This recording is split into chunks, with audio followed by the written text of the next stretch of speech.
Assalamualaikum warahmatullahi wabarakatuh.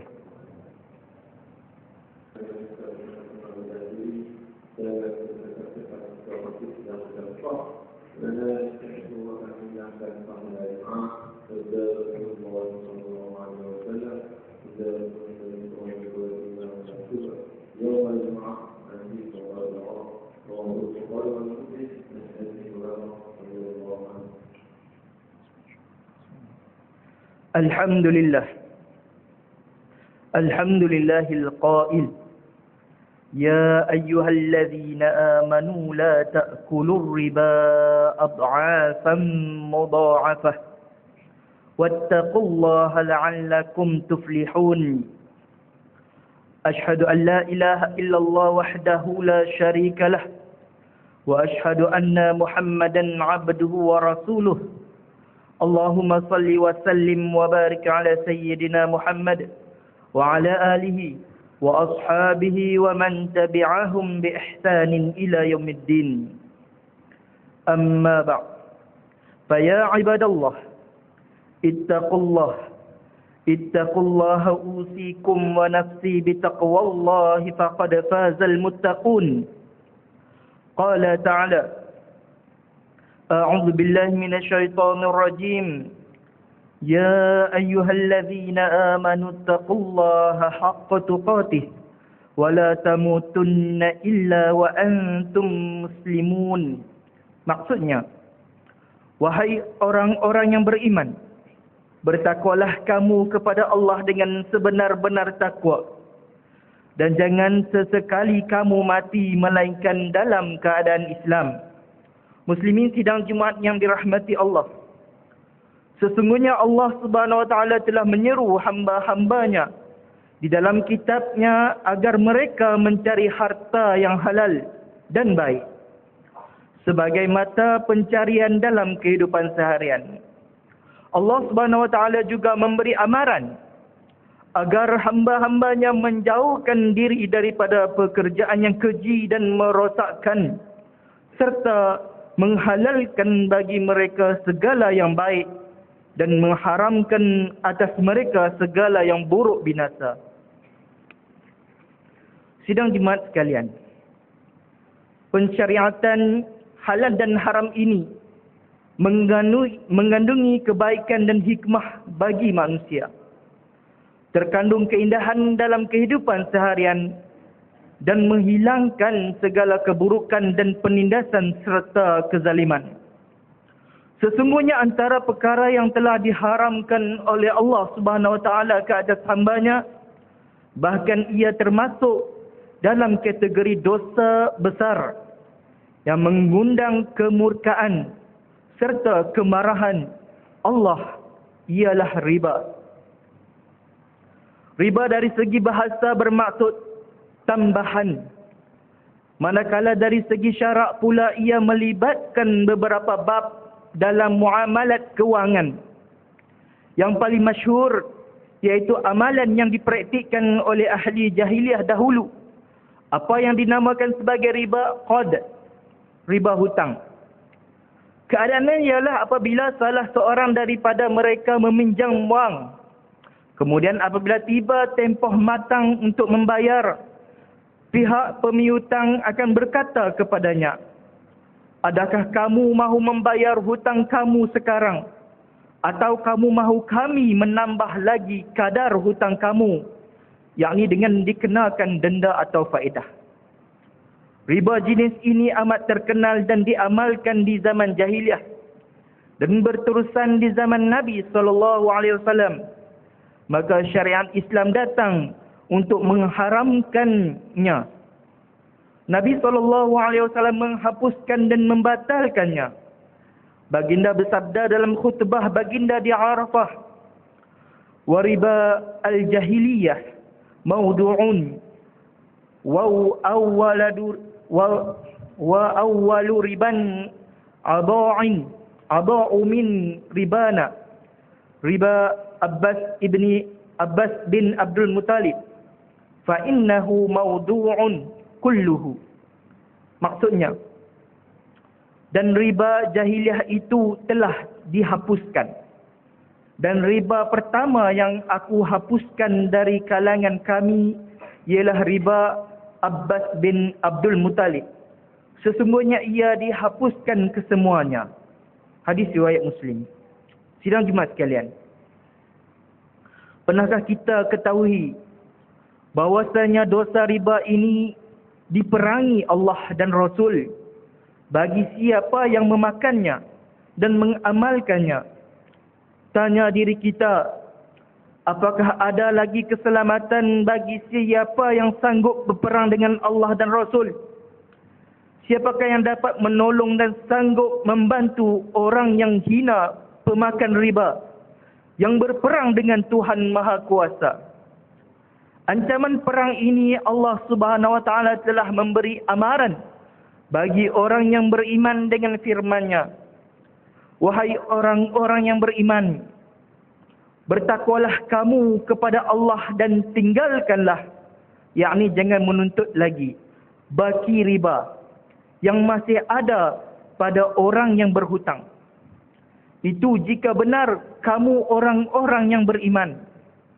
Oleh itu, kalau kamu tidak mematuhinya, maka ketahuilah kamu akan diperangi oleh Allah dan Rasul-Nya.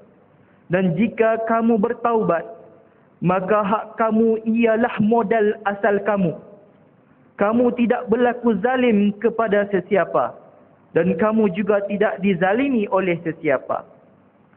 Dinukilkan dari tafsir Al-Quturbi, Imam Malik bin Anas rahimahullah pernah berkata yang bermaksud, sesungguhnya aku telah membelek dan meneliti kitab Allah, yakni Al-Quran, serta sunnah Nabi-Nya.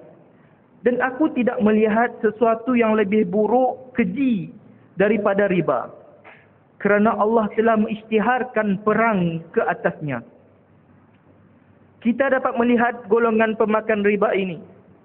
Di dunia lagi Allah telah membalas dengan menarik keberkatan harta mereka. Menghilangkan perkara-perkara yang baik daripada mereka. Serta menjadikan kehidupan mereka sempit, fakir dan muflis.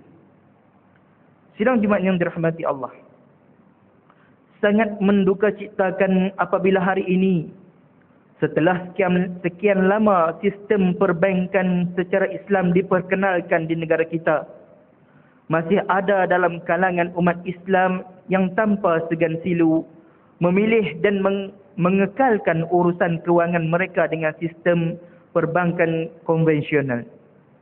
Mengapakah kita masih memilih untuk menyerahkan harta kita ke dalam sistem yang terang-terangan berpaksikan riba?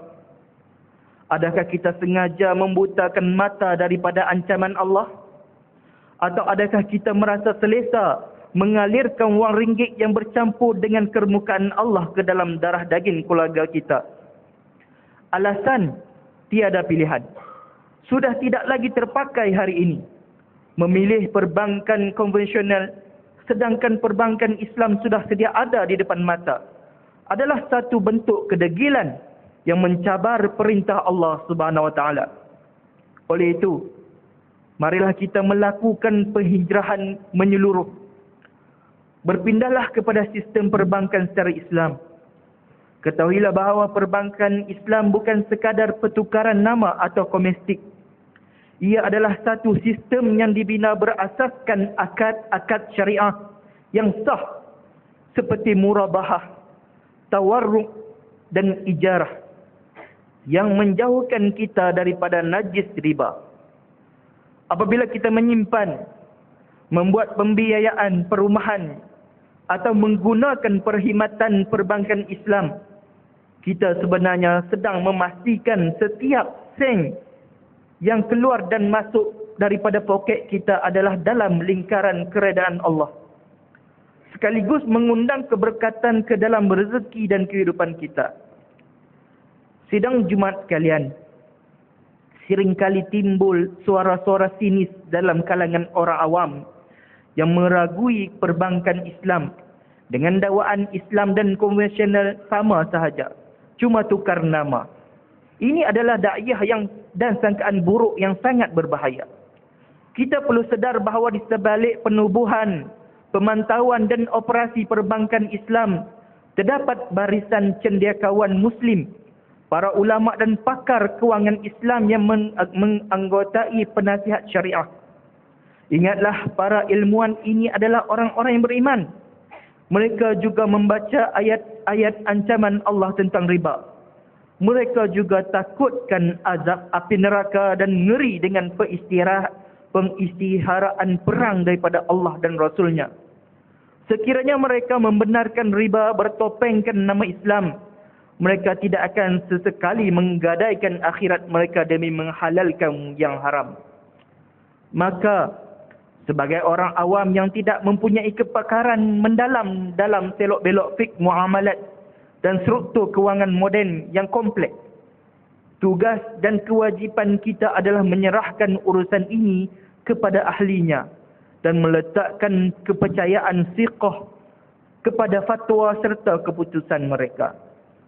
Sikap menyerahkan urusan kepada ahli yang pakar ini adalah perintah yang digariskan oleh Allah Subhanahu wa taala sendiri di dalam Al-Quran. Firman Allah di dalam surah An-Nahl ayat 43. A'udzu billahi minasyaitonir rajim. Wa ma arsalna min qablika illa rijalan nuhi ilaihim fas'alu ahla dzikri in kuntum la ta'lamun. Maksudnya, dan kami tidak mengutuskan sebelum kamu kecuali orang-orang lelaki yang kami beri wahyu kepada mereka. Maka bertanyalah kepada ahli zikir, yakni orang-orang yang mempunyai pengetahuan dan pakar dalam bidangnya, jika kamu tidak mengetahui. Sidang jemaat sekalian, mengakhiri khutbah pada hari ini, mimbar ingin menyatakan sesungguhnya riba itu tidak hanya terhad kepada hutang, yakni riba al-qad sahaja. Bahkan terdapat jenis-jenis riba yang lain yang telah dijelaskan oleh Nabi SAW pada barangan-barangan tertentu, iaitu apa yang dinamakan sebagai riba al-fadl, riba pertambahan, dan riba an-nasiyah, riba penangguhan. Maka sewajarnya setiap Muslim mendalami ilmu tentang riba agar muamalat seharian kita bebas dari mengandungi unsur riba ini. Jika tidak, tanpa ilmu pasti akan termakan riba sama ada mahu ataupun tidak. A'udzubillahi minasyaitonirrajim. Wattaqu yawman turja'una fihi ila Allah thumma tuwaffa kullu nafsin ma kasabat wa hum la yuzlamun. Maksudnya, dan peliharalah diri kamu dari huru-hara hari kiamat, yang padanya kamu akan dikembalikan kepada Allah. Kemudian akan disempurnakan balasan tiap-tiap seorang menurut apa yang telah diusahakannya, sedang mereka tidak dikurangkan balasannya sedikit pun. Barakallahu li wa lakum fil Qur'anil azim wa nafa'ani wa iyyakum bima fihi minal ayati wa dzikril hakim wa taqabbala minni wa minkum tilawatahu innahu huwas samiul alim.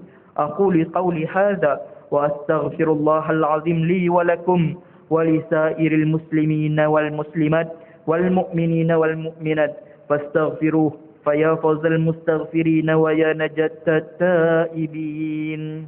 اللهم صل وسلم على سيدنا محمد وعلى آله وصحبه وبارك وسلم.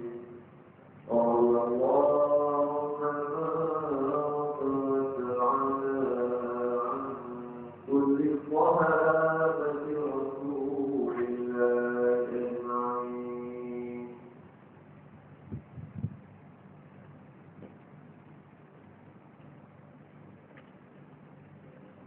Alhamdulillahi hamdan kathiran kama amar.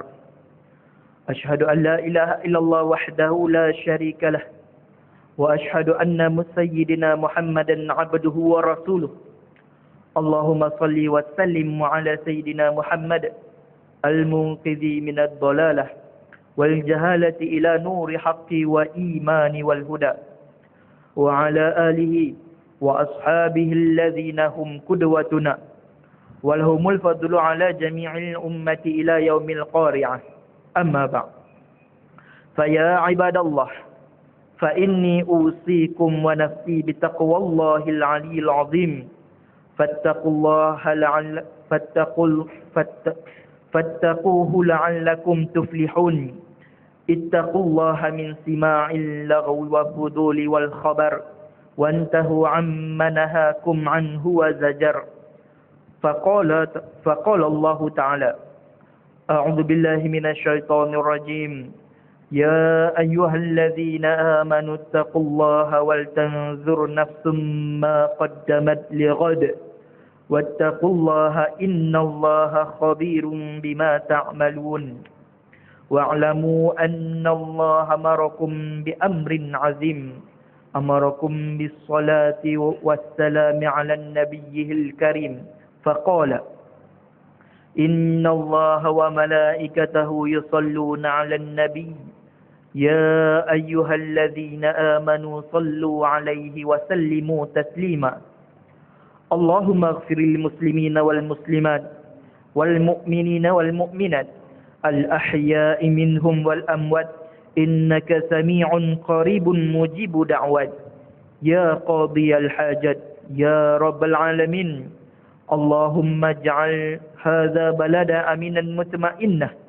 اللهم أصلح أئمتنا وولاة أمورنا، واشمل اللهم بعناياتك وتوفيقك جلالة الملك مولانا أمين الكريم السلطان صلاح الدين ابن المرحوم السلطان بدليشة، ووليا عهده دوليا teramat mulia Tunku Syarafuddin Badlisyah ibni Aminul Karim As-Sultan Salahuddin wa jami' al-usratil malakiyah.